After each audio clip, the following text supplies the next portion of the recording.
So anyone that does any serious lifting for any amount of time is going to end up with some nagging training injuries sometimes, especially if you're doing powerlifting style training or weightlifting. A lot of knees, elbows, low back, that kind of stuff will start acting up, aching, flaring up, that kind of thing. These can be really acute things to begin with. Almost all chronic problems are kind of acute problems to begin with that aren't resolved. But if you're having that kind of an issue, if you're having those aches and pains that are building up and they're just kind of never going away, if you're getting to that point, the first thing to do, and it really is a band-aid solution, but it's probably the best band-aid solution. The thing you want to do first is probably cut your training volume significantly. And by that I mean cut it 50%. Anything that loads that area, anything that loads the muscles that pull around that area that you're having the problem, cut the volume there by 50%.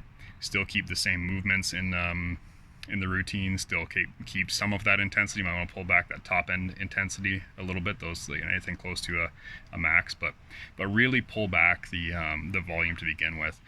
What that's going to do is it's going to, the more volume you add, the more magnitude you add to any adaptation you're making, but it's also the more stress you're trying to recover from. So what you need to do, like when you're pulling back that volume, what it's doing is it's freeing up resources for healing and recovery that otherwise would have been spent on getting, not just getting stronger, but getting more stronger, if that makes sense. Like if I do 1 set of 3 on squats to get stronger, that is enough to maybe get me stronger for today. If I do 5 sets of 3, it will make me more stronger, if that makes sense, but it's also going to present a significant extra training stress my body has to recover from. So any damage I have to my tendons, to ligaments, that kind of thing, it's just going to take longer to heal because there's not as many resources left over. So the first band-aid I go to is cut back that volume, see how that feels. At least it's going to give you some breathing room where you can move a bit more comfortably, and then from there you can start addressing why did this happen in the first place. Sometimes it is just that your training volume has gotten out of control. That happens with me a lot. I just get carried away over time and I end up doing way too much. But what you'll find is that you'll have that wiggle room to look back through your training logs to kind of reflect on when this started, how it started, when it bothers you, all that kind of stuff, and you'll be able to move a little bit better as you do that. And as you're reflecting in these ways, you're going to be healing as well.